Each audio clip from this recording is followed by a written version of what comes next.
We have huge amount of cash over liquidity in the private sector, huge amount, double-digit trillions.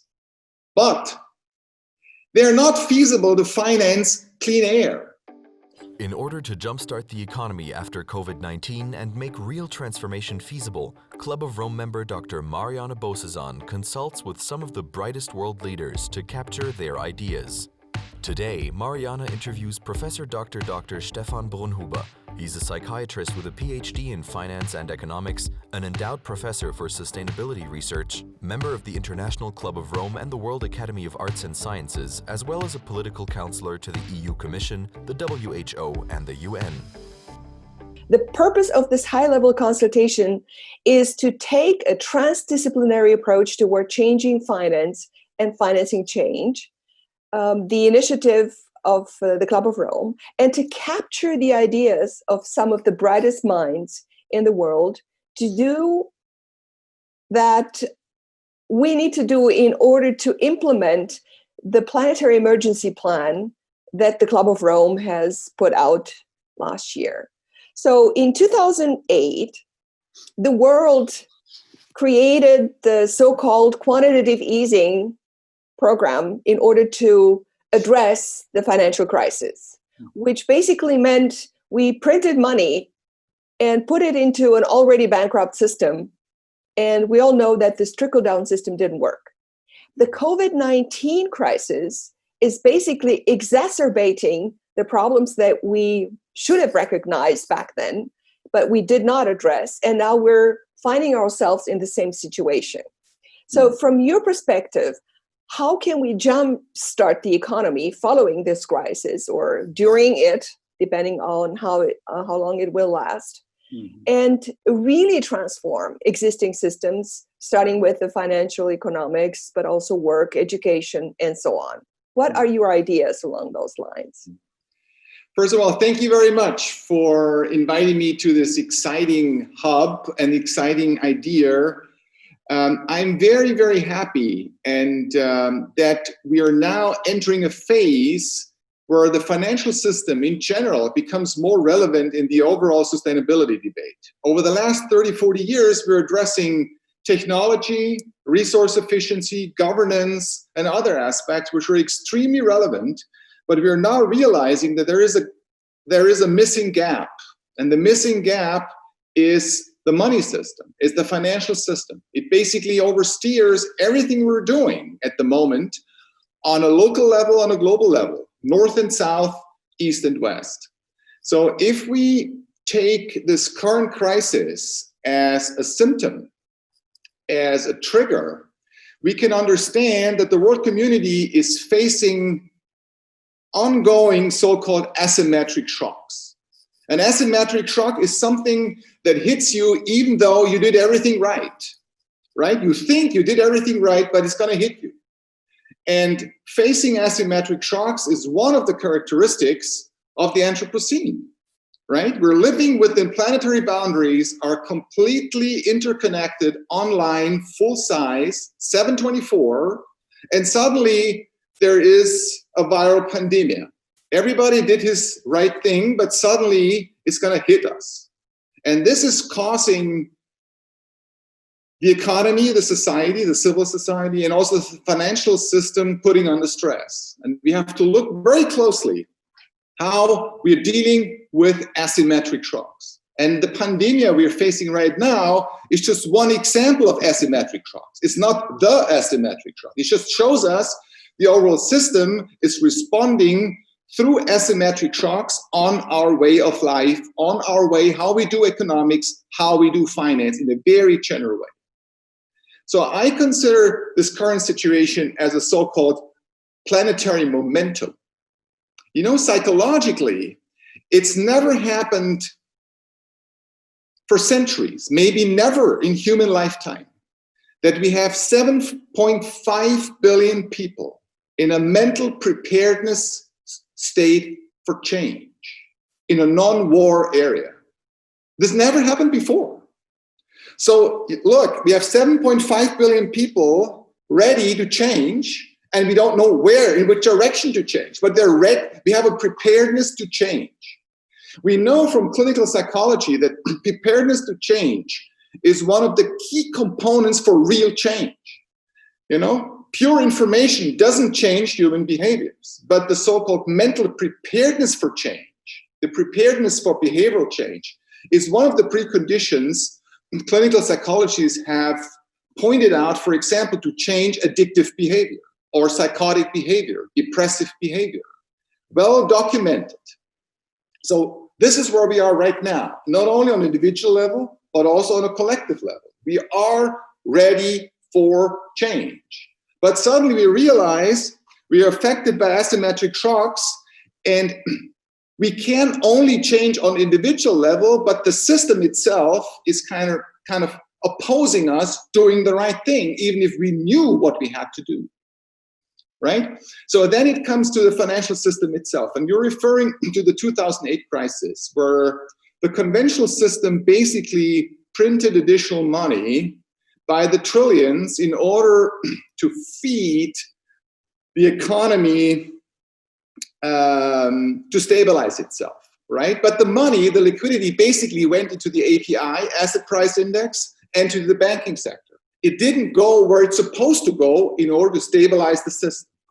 Okay, so we have to look very closely not to do the same mistake again and again and again. First, I'm getting back to that. The second thing I find extremely relevant from a system and complex system perspective is we have now, since about 5 to 7 years, empirical evidence and robust data that in order to have a system in a sustainable way, we need a balance between two variables. And the variables are efficiency on one side, which basically describes the throughput per time, and resilience or anti-fragility on the other side. If you look at the discussion about the last 30 years from 1992 onwards with the Washington Consensus, we've been basically following the efficiency side. We made the system extremely efficient, privatizing, deregulating, liberalization of the financial sector, of the economy, etc. Very helpful. But it shows we've overstretched this part of the variable. We're now facing value chains which are extremely efficient, but they're extremely brittle. Okay, they break within days. Whole industry break down within days. So what we have to look at here is that we shift back to an economy and to a financial sector which finds a very wise balance between the amount of efficiency in place and the amount of resilient or anti-fragility in place. So when we're talking about anti-fragility or resilience in place on an economic and financial perspective, it basically means we might have to reconsider to decouple global value chains because it's just too expensive to produce paracetamol or antibiotics in China. It's just too expensive. Okay, so we might have to come up with a plan to produce the stuff in Europe, for example. So we start regionalizing our economy, right? Another sector is we probably have to look in multi-channel, multi-supply channels, not only just-in-time production, but multi-channels balancing out each other, right? This will make the prices a little bit higher, more costly, yes, less efficient, yes, but more resilient in face of future asymmetric shocks ahead, right? So these are the two aspects we can discuss more in details. First, how reframing the current monetary design with regard to quantitative easing and the way it's been done. And second, the link between efficiency and resilience. Okay? These are the two aspects I would like to discuss more in details. Let's look at the first one again, because this is vital. We are operating since 300 years on a monetary monoculture. Okay? A monetary monoculture means we have one single design of the monetary system in place that basically allows us to issue money and to produce a value chains of goods and services trickle down, as you mentioned, and then basically at the end of the pipeline, through fees, through charity, through philanthropy, and or through taxation, financing global goods or common goods, or in the current situation, financing SDGs, right? And this sequential, linear way of doing it is extremely efficient. That's true. But it is extremely volatile and extremely brittle, okay? And we are experiencing now, again, that we risk to make the same mistake again by generating additional liquidity through a monoculture, enabling us to finance our future. And I can predict, if my second quote is right, that we have to balance between efficiency and resilience, the current monetary tools will never work. They will be just far too expensive for the entire political system to stabilize open societies and democracies, and to stabilize our wealth in the North and in the South by using these instruments, right? So one of the proposals we are discussing at the Hub and at the World Academy is, let's look at the design of the monetary system itself. Let's look how it's been designed, it's been made up by honoring what had been done so far, by appreciating the success, but by criticizing, integrating, transcending the given to a larger whole. And if you take this quote to the monetary system, we have to seriously consider discussing something which is called in the monetary field a monetary ecosystem, right? We have to seriously consider a new role of the monetary regulators by an extended mandate. We have to seriously consider different monetary channels. And we thirdly have to seriously consider new technology, basically blockchain technology, enabling to finance our SDGs. And if we take this as a common ground, we could say, if we want to fly to Mars, if we want to invent a new AI algorithm, we still need venture capital in the conventional system. We still need entrepreneur private spirit to make that happen. But if we consider that asymmetric shocks in the future are challenging us, especially if it comes to global common goods like fresh air, accessing healthcare, accessing a kindergarten, global warming, cleaning up the ocean, biodiversity, name it. All the 17 SDGs are right there. We have the entire scientific evidence on what has to be done. We don't have to discuss that anymore. We have the map out there. We can discuss priorities. We can discuss first year, second year goals, but we have the entire evidence there. Goals, sub-goals, targets. What's missing is the financial system that allows us to finance them, right? And the best way, we start discussing this at WAS since 5 years and also within the Club of Rome Hub, is why not introducing a parallel system?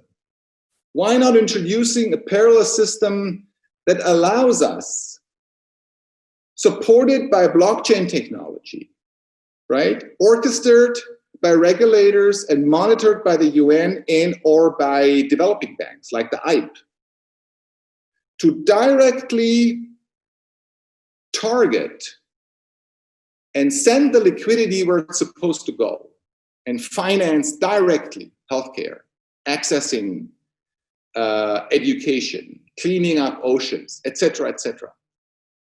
Blockchain technology with the smart contracts, especially third and fourth generation blockchain, can enable us a corruption-free monetary channel to ensure that the money is going where it's supposed to go.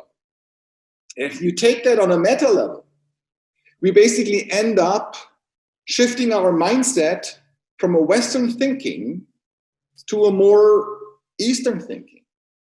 From a Western Aristotelic, Thomistic, Kantian thinking, of linear thinking, of sequential thinking, towards a more complex, complementary thinking. And this other thinking, I would like, or we could call the Tao thinking. the Tao of finance. And the Tao of finance is exactly about these two systems. And I've been in contact with corporates now, leading hidden global champions. I've been presenting this idea since 2 or 3 months. And they're telling me we can enable that technologically in less than a year on a country level. So it's not a technological problem. We have the technology right out there. Okay, what's missing is the mindset to understand we got to think dual, parallel, complementary, complex. Linear solutions for complex asymmetric shocks will never, ever work by definition of an asymmetric shock. And my impression is it will be not a moral or ethical imperative. It will be a cost imperative that will lead us to this or a very similar mechanism to this, what we're just describing, because the costs for our Western democracies and the costs for our Western economic models will be simply too high to cope with if we do not consider different thinking and different finance in order to allow a more resilient economy altogether. This is a short answer to your first question. Thank you very much. Very comprehensive. And that's exactly the point. What is the first, second, and the third step, respectively, short-term and medium and long-term? We do have influence. We do participate in high-level consultations with the European Union, which is a wonderful opportunity for us to really bring this forward thinking into these people's minds who can actually make it happen. What would be the recommendation from your perspective? In which ways shall we implement? Because I believe that the willingness is there, the understanding that for the problem are there. The question is, how do we go about implementing it? So let's say you would have a meeting with von der Leyen, the EU commissioner, or Timmermans, and so on. What would you tell them? What are the concrete steps? What is required from the policy perspective? Okay. Yes, I'm personally favoring a top-down approach. I know that most activists are more favoring a bottom-up approach or going on the street and make demonstrations. That's a personal taste, I'm more into a top-down approach. And if I had an invitation to von der Leyen and Timmermans, I would say, meeting only makes sense if at least the following agencies are also at the table. Okay, I'm not depreciating you, but I want the head of EIB, Mr. Hoyer, head of central bank, and the leading financial ministers at the table. Meaning I need 10 to 15 people on the table in finance, regulatory, and political execution. And then I need 40 minutes to explain that mechanism. Okay, this is what's required.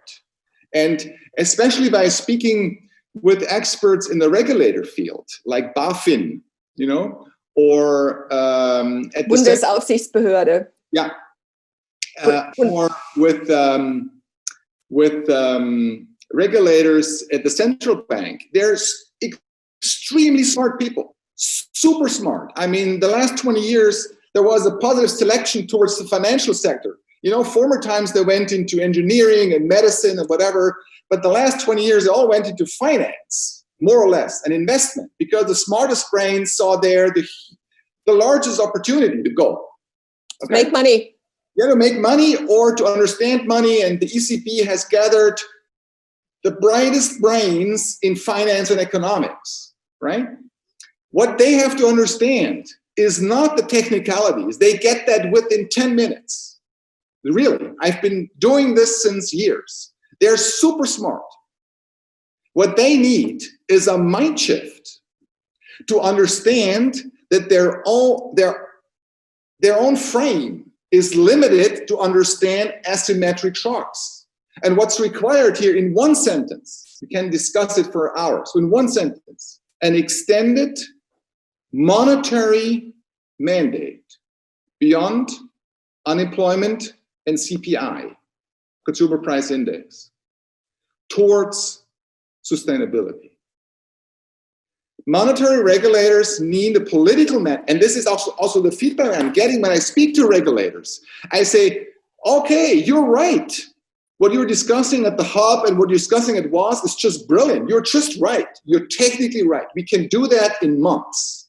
Don't worry. But, Steve, we're not allowed to do that. We don't have the mandate.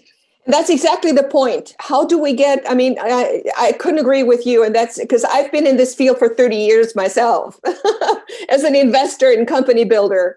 So how do we get the political mandate? How do we start at the top? Because these people are not bad people. No, they want to have an impact. They see the problems. They're intelligent, as you said, but their hands are bound. They get measured in a way that is counterproductive. And actually, it hurts the system in which we all live. So how do we start? How do we get the mind shift at the top, at the political level? I think the mind shift has to start to be aware of your own framing, mental framing. We have to be aware of the shadows of the stuff you're not questioning. Okay? The things we don't take into consideration, or in another term, the taboos. We can talk about everything on the planet, but the taboo of reframing the monetary incentive and rewards as itself, at its core, is not on the political agenda at all.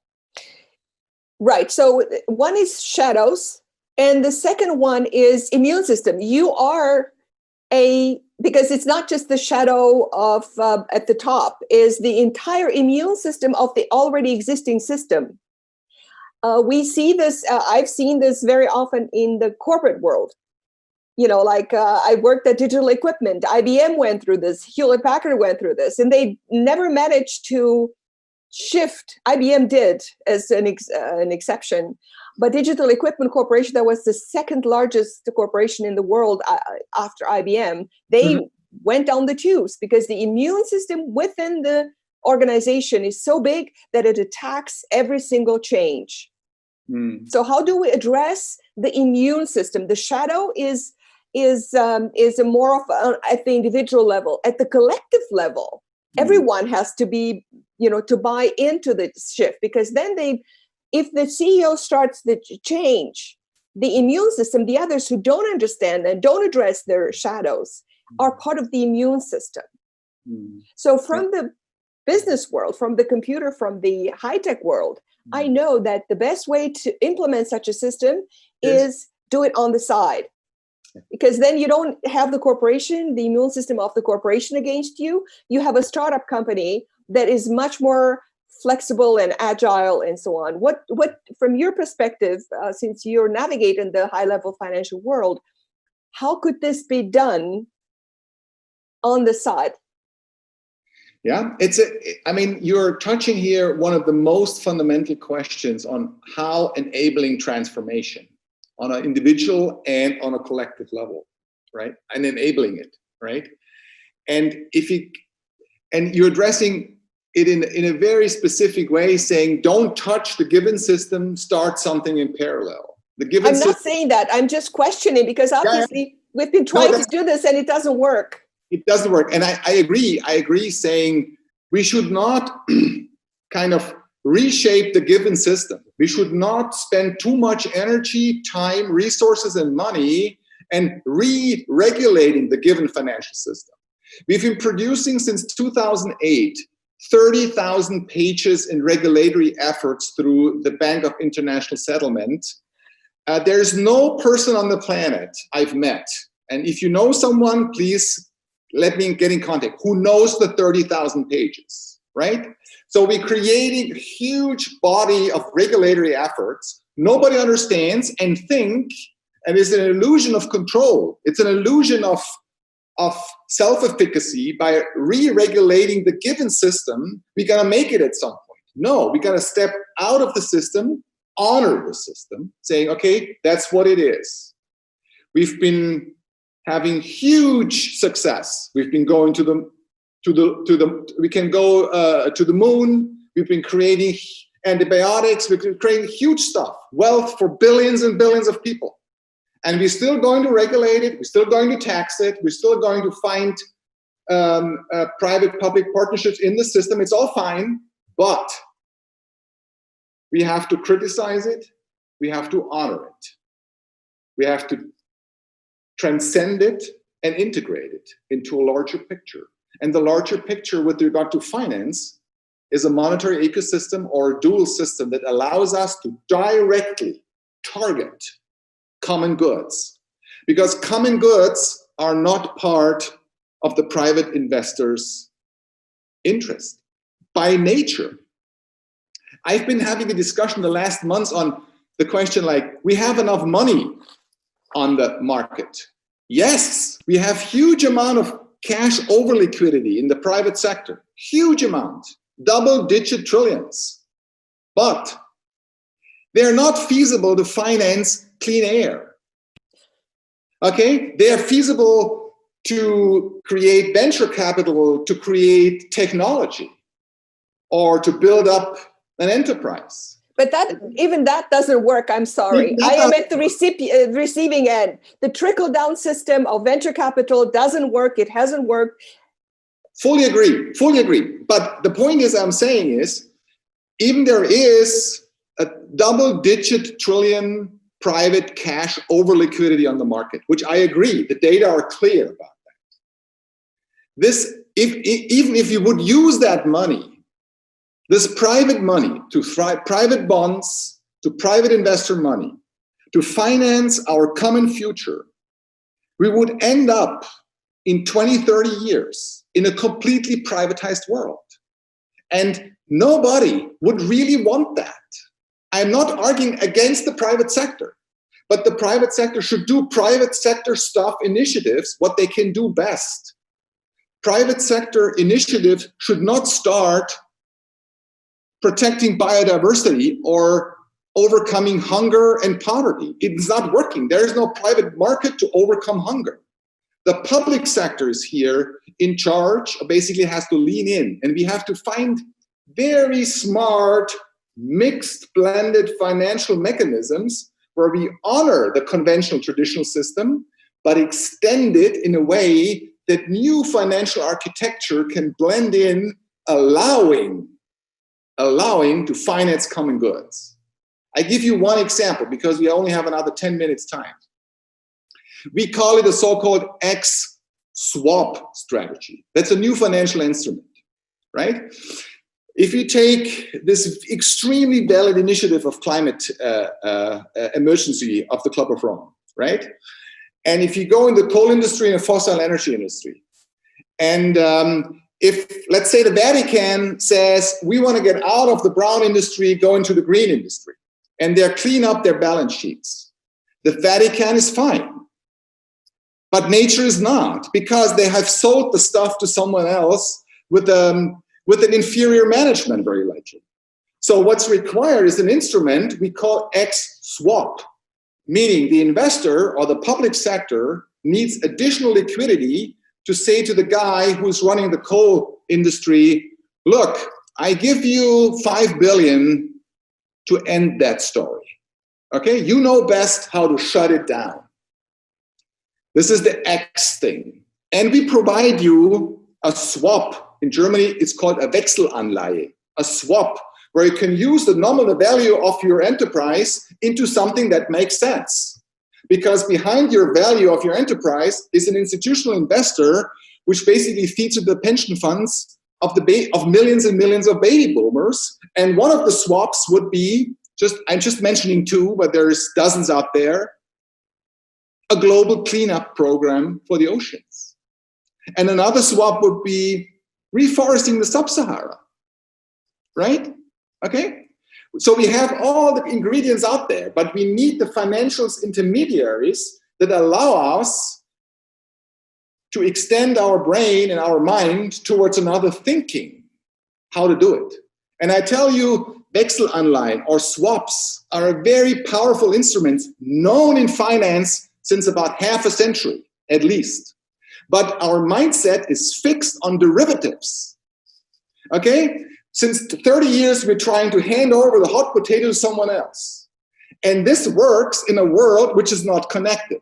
Because at the end of the pipe, the guy gonna just get bankrupt with the rest of the risks. In a fully connected world, a derivative is not the main instrument to change the world. It's just not. It's outdated. Instead of derivatives, we need swaps that allows us to swap from a more brown into a more greener future. And such an X swap, for example, is a fractal. It works on a local level, and it can be scaled up to a global level with not much technical effort. It's not that complicated. So what would have to happen in order for such a transaction or such new products to occur? Who are the organizations that we should be going to encourage them to make such a transformation? Well, this is the second step. We need then the big players, right? Institutional investors, sovereign wealth funds, right? And the big private investors with over liquidity. So sovereign wealth funds is $7 trillion, 7 to 10 trillions. Institutional investors is 20 to 30 trillion. There's an overlap, but it's not more than 50 people on the planet. Okay, we don't have to make too much of a problem out of something which is actually not a problem.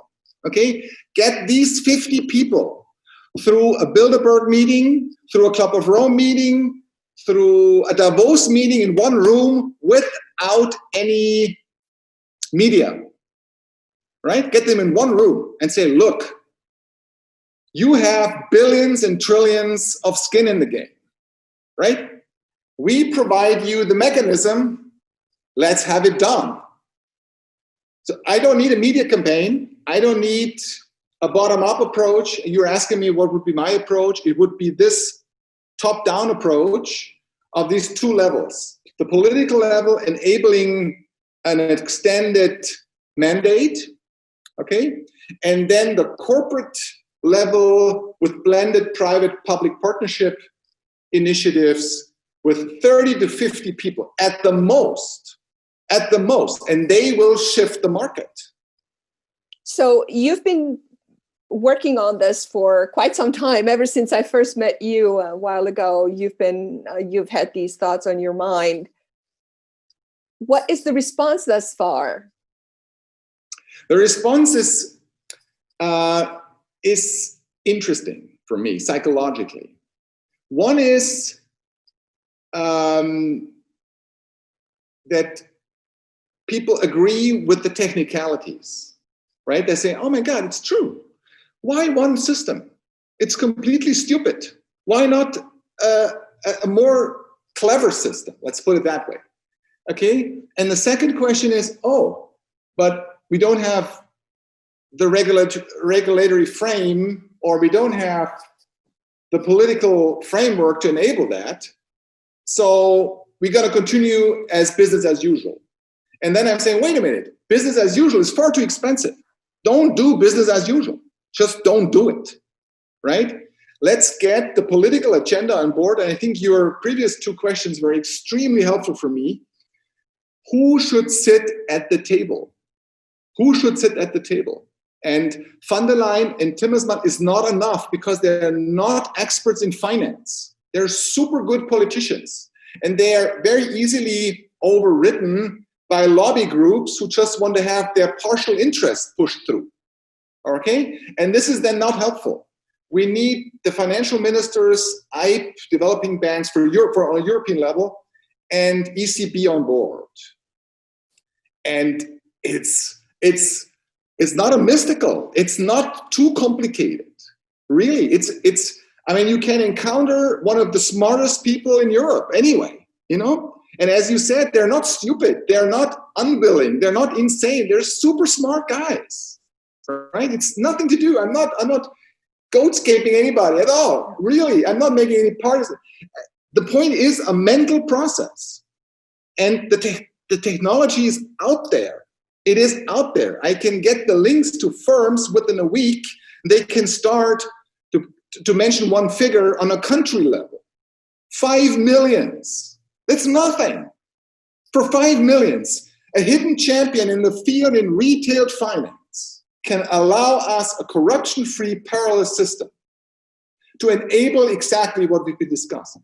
And this is, for example, for you, it's peanuts. It's not even worth it to write a proposal, right? This is the level we're seeing. And if we take that into consideration on a more general level, I think we are, as I said, the planetary momentum. I think we are in a stage where we are entering, if we take that serious, in an age of a secondary enlightenment or a secondary renaissance, right? Where we honor, or in Ken Wilber's term, we're entering second tier, right? We're entering second tier, period.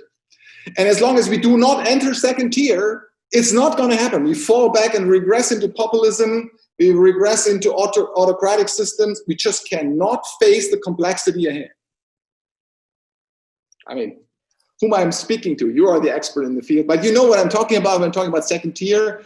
You understand second form of enlightenment. You understand the idea of second renaissance. This is where we are.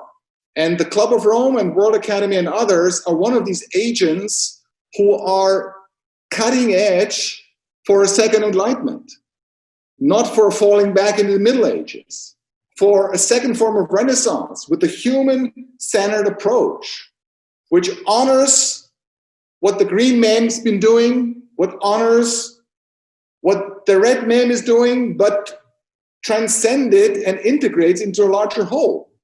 That's on a mind level, that is going to happen anyway, unless we, you and me and others, do not lead in, and then we fall back and then we regress. And this is also possible. The possibility of transformation is always progressive or regressive. We can transform into an age of nationalistic populists. Yes, that's an option, but it's not my option. It is a possibility, yes, but this is why we have this conversation. We have this conversation because we think there's a transformation possible in a more progressive way, okay, which honors, transcends, and integrates. That's my point. That's a wonderful way to end this conversation. Thank you so much for being on, and we will follow up on this. It's wonderful. Thank you very much. You're a brilliant guy. Thank you so much for your contribution. And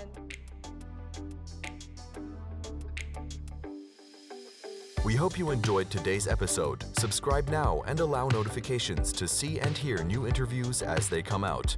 To stay up to date on Professor Brunnhuber, visit his website stefan-brunnhuber.de.